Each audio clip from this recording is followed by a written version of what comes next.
What's up everyone, welcome back to another video. Today we're going through my Game Week 3 team selection and transfers.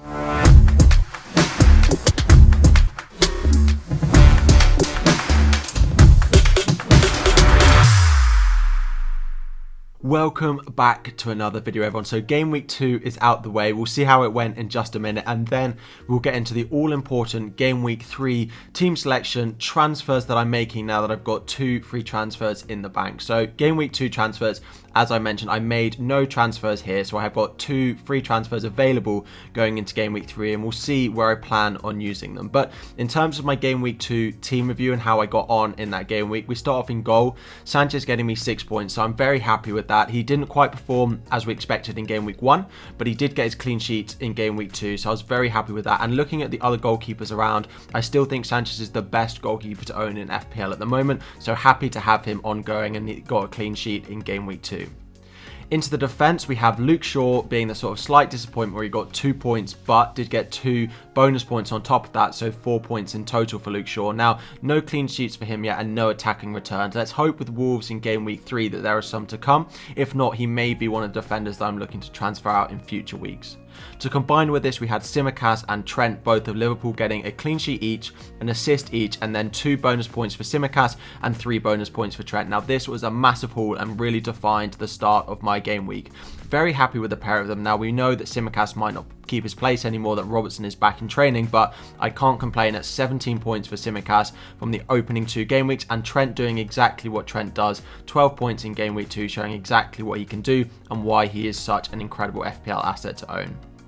Into the midfield, we start off with the slightly more disappointing options in Fernandes and Salah, so I couldn't quite decide of who to captain out of these 2 picks, but Fernandes getting 1 point and Salah getting 3 double to 6 meant that it didn't really matter. I have to say, after Salah got his blank on Saturday morning, I was a little bit downhearted and thinking Fernandes is going to go crazy against that Southampton defence. However, just 1 point for him with a yellow card, no clean sheet point and no returns as well meant that it actually paid off captaining Salah, although I pretty much could have captained any other player of my team and it would have been better than choosing either of these players. Elsewhere in my midfield, it's a lot more positive, so we add in Rafinha of Leeds and Greenwood again of Manchester United. So Rafinha got his goal late on, 7 points, no bonus points, but happy enough that he got his return, and some okay upcoming fixtures means I'm very happy that he got that. It will mean that he won't drop in price or anything like that, and players might actually start transferring in.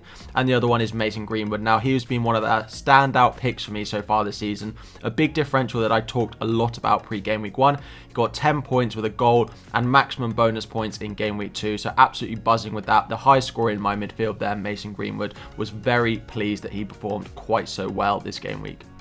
Moving into the forward line now, so there was a bit of ups and downs and a bit I spoke about what I was going to do with my transfers here. So I rolled the transfer. Ings scored again and got bonus points as well, giving him 8 points.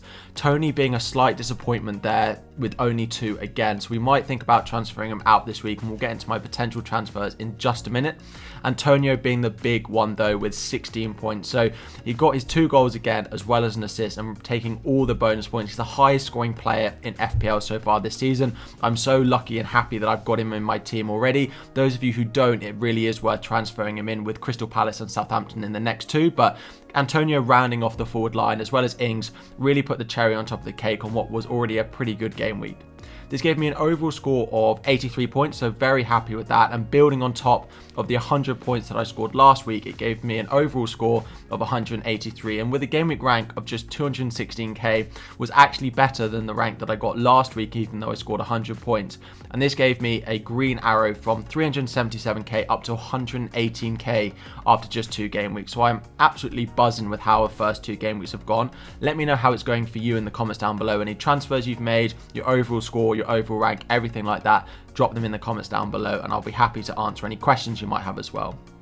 But moving on to the more important part, we're now onto my potential transfers for Game Week 3. So you'll see on the right hand side, I have $500,000 in the bank spare and I have 2 free transfers to use if I want to use both of them.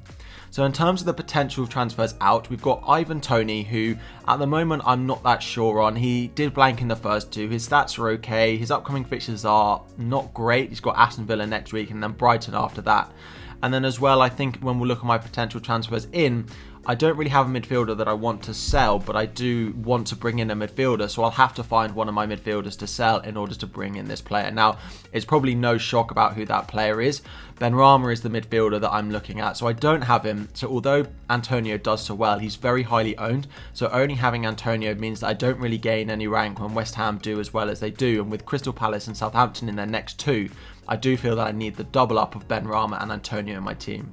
Now, I do also want Calvert-Lewin. I think their fixtures coming up are still really nice. He seems to be that main focal point for Everton. He's also on penalties as well, although I can't necessarily bring both Calvert-Lewin and Benrahma into my team, so I will just have to make a decision about which one I think is more important for the next few upcoming game weeks and whether I can get one a bit further down the line. So in terms of the transfers that I make, Tony is probably the forward that I would look to transfer out if I want to get Calvert-Lewin in. And then in terms of the midfielders, Brownhill is probably the only one that I'd look to sell. He sits on my bench. I could change my system and go to a 3-5-2, but that would mean that I wouldn't be able to get Calvert-Lewin as well. So I'd have to choose between Benrahma and Calvert-Lewin.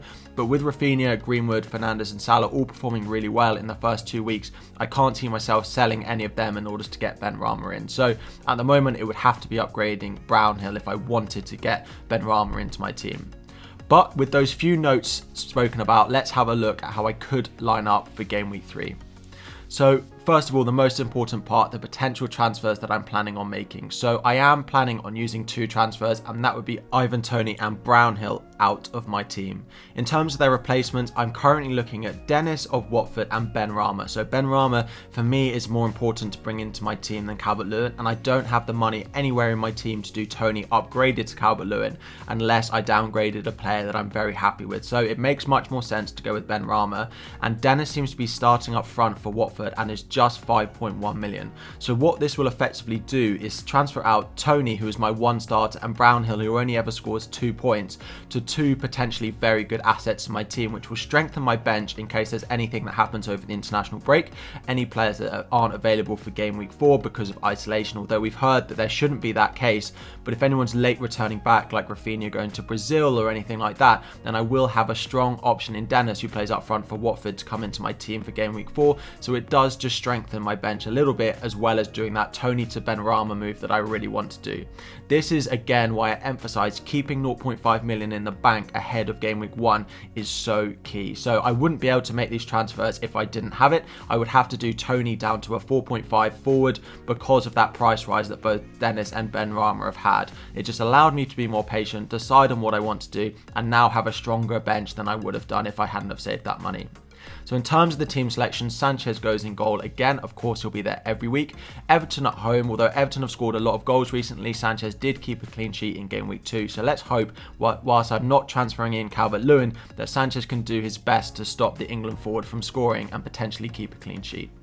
In the defence, we have Luke Shaw, who has Wolves away. So Wolves haven't scored yet in the Premier League, although looked very good in both their matches, as well as scoring in the Cup midweek. So I don't necessarily expect a clean sheet. As I've said a lot of times, I think away clean sheets can be very difficult to come by, but let's hope that Shaw can get some attacking returns and maybe even some more bonus points as he did in Game Week 2.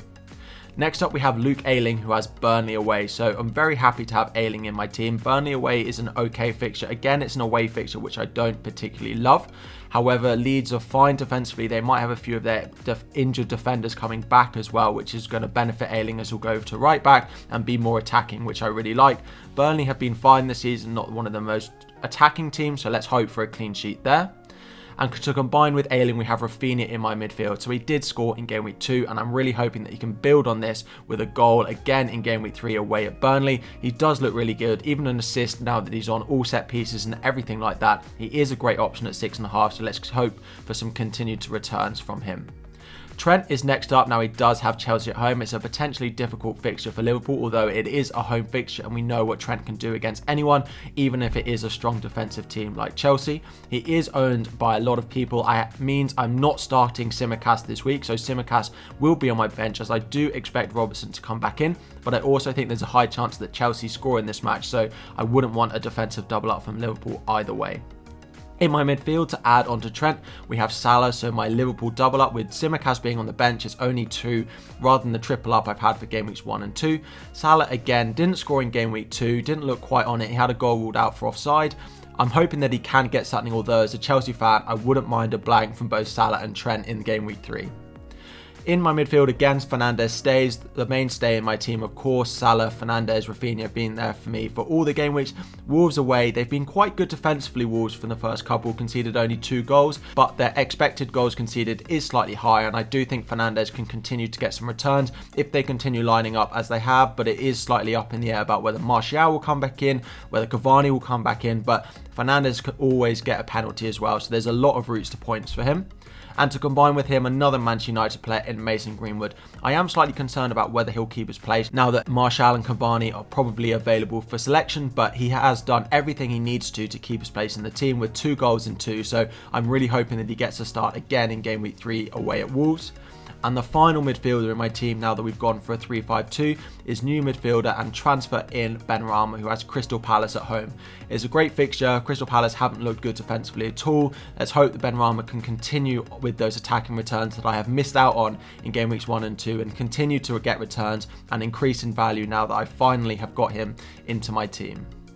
Antonio combines with him, Crystal Palace at home, so again, doing that West Ham double up is my plan. Now, it's worth mentioning I haven't made these transfers at time of recording completely. I will put a comment in down below, so check the comments and I'll have it as the pinned comment if I have finally made my transfers. I'll also post them on Twitter and TikTok as well if you follow me over there when I confirm my transfer, so do check there if you're interested in knowing when I've made my transfers, but I'm very likely to make the 2 that I've mentioned here.